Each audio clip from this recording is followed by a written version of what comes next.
अस्सलामुअलैकुम वरहमतुल्लाह। औज़ुबिल्लाहि मिनश्शैतानिर्रजीम। बिस्मिल्लाहिर्रहमानिर्रहीम। शहरु रमज़ान अल्लज़ी उन्ज़िला फ़ीहिल क़ुरआन। हुलूले माह मुबारक रमज़ान आप तमाम मोमिनीन व मुस्लिमीन को मुबारकबाद अर्ज़ है। खुदावंद मुताल की तौफ़ीक़ से हम अपने सिलसिला दुरूस ज़ियाफ़तुल्लाह का आगाज़ करने जा रहे हैं। मारिफत खुदावंद मुताल की अजीम नेमत है जो खुदा अपने ख़ास बंदों को अता करता है। हमने लफ्ज़ मारिफत बहुत ज़्यादा सुना है, बहुत ज़्यादा तकरार होती है इस लफ्ज़ की, खुसूसन वो लोग कि जिनका ताल्लुक़ दीनी महाफ़िल से है, जो दीन को अहमियत देते हैं, दीन की कीमत को समझते हैं, उलमा की महाफ़िल में शिरकत करते हैं, वो इस लफ्ज़ से बखूबी आशना है। मारिफत बाज़ औक़ात शख्स की होती है, बाज़ औक़ात किसी जगह की मारिफत ज़रूरी होती है, और बाज़ औक़ात किसी वक्त और किसी ज़माने की मारिफत ज़रूरी होती है। मारिफत अगर ना हो तो होता क्या है? मारिफत अगर ना हो तो इंसान महरूम रह जाता है, लेकिन अगर इंसान किसी शय की मारिफत रखता हो तो महरूमी से बच सकता है और उससे दुरुस्त फ़ायदा हासिल कर सकता है। आइए हम मिसाल से इस बात को समझते हैं।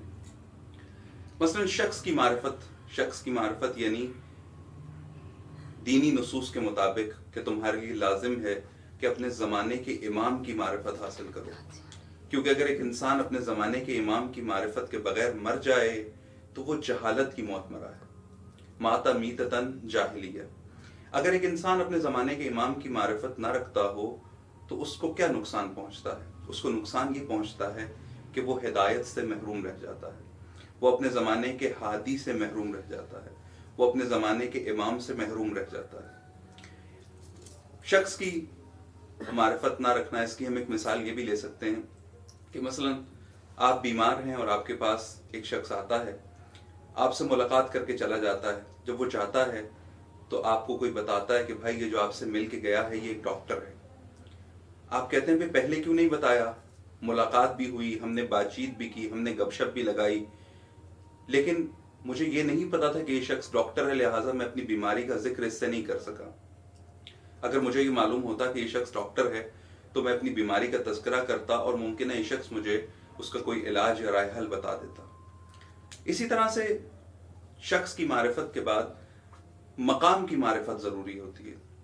बाज़ जगहें ऐसी हैं कि जिन जगहों पे अगर इंसान हो, उनकी मारिफत ना रखता हो तो उन जगहों से फ़ायदा नहीं उठा सकता। मसलन आप एक बहुत बड़े बाज़ार में चले जाइए जिस बाज़ार से आपकी आशनाई ना हो और आपने कोई एक चीज़ खरीदनी हो, तो आप उस बाज़ार में घूम घूम के वापस आ जाते हैं और आपको वो चीज़ नहीं मिलती। फिर आप आकर किसी से जिक्र करते हैं कि भाई मैं घूम घूम के आ गया हूँ, मुझे फ़लाँ चीज़ नहीं मिली। तो वो शख्स कहता है कि आपको पता ही नहीं था, फ़लाँ गली में आप ही के सामने वो गली थी, आप ही के सामने वो दुकान थी, अगर आप फ़लाँ दुकान पे चले जाते तो वहाँ से आपको वो चीज़ मिल जाती। फिर आप उसके साथ आते हैं या उसकी रहनुमाई के मुताबिक आते हैं तो आप उस चीज़ को हासिल कर लेते हैं। बस अगर आप मारिफत ना रखते हों, एक बाज़ार में जाकर भी आप सरगर्दान हो जाते हैं, आप आशना ना हों अगर किसी चीज़ से, किसी मकाम से। इसी तरह बाज़ मकाम मुक़द्दस मकामात हैं, मसलन बैतुल्लाह है, मुक़द्दस हरम मुक़द्दस मकाम है, मासूमीन अलैहिस्सलाम के मज़ारात मुक़द्दस मकाम हैं, लेकिन अगर कोई इंसान इन मकामात पे जाए, इन मकामात की अहमियत, कदर, कीमत को ना जानता हो तो इन मकामात से फ़ायदा नहीं उठा सकता। इसी तरह बाज़ औक़ात ऐसे हैं जो बहुत कीमती औक़ात हैं, बहुत कीमती वक्त हैं। मसलन अगर एक तालिब इल्म, उसे साल भर का वक्त दिया जाता है पढ़ने के लिए, अगर वो इस वक्त की मारिफत ना रखता हो, इस वक्त की पहचान ना रखता हो, इस वक्त पढ़े ना, मेहनत ना करे, जहमत ना करे और तालीमी सख्तियों को बर्दाश्त ना करे, नतीजतन इम्तिहान में नाकाम हो जाता है। ये नाकामी, ये महरूमी क्यों नसीब हुई? वजह ये थी कि उस वक्त, जिस वक्त की मारिफत होनी चाहिए थी कि भाई ये वक्त पढ़ने के लिए मुझे दिया गया है, इंसान ने नहीं पढ़ा। माह मुबारक रमज़ान भी एक ज़मानी फ़ुर्सत है खुदावंद मुताल की जानिब से जो अता होती है, जिसमें खुदा ने तमाम तर तौफ़ीक़ात इंसान को दे दी हैं, इंसान के रस्ते से रुकावटें हटा ली हैं और उसको बड़े सफ़र करने के लिए तमाम का तमाम माहौल आमादा करके फ़राहम कर दिया है।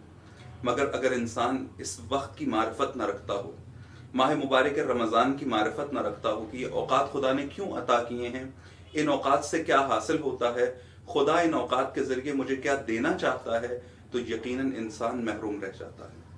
بس اسی لیے معرفت ماہ رمضان بہت ضروری ہے کہ یہ عظیم مہینہ جسے خدا کا مہینہ کہا جاتا ہے، اس ماہ کی معرفت حاصل کریں کہ اس ماہ کو خدا نے ہمیں کیوں عطا کیا، ہمیں اس سے کیا کرنا ہے، اور نتیجتاً ماہ مبارک رمضان ہم پر اپنے کیا کیا اثرات چھوڑ سکتا ہے۔ معرفت ایک اہم نقطہ ہے۔ انشاءاللہ ماہ مبارک رمضان کی معرفت سے متعلق ہم اگلے دروس میں آپ کی خدمت میں کچھ گزارشات عرض کریں گے۔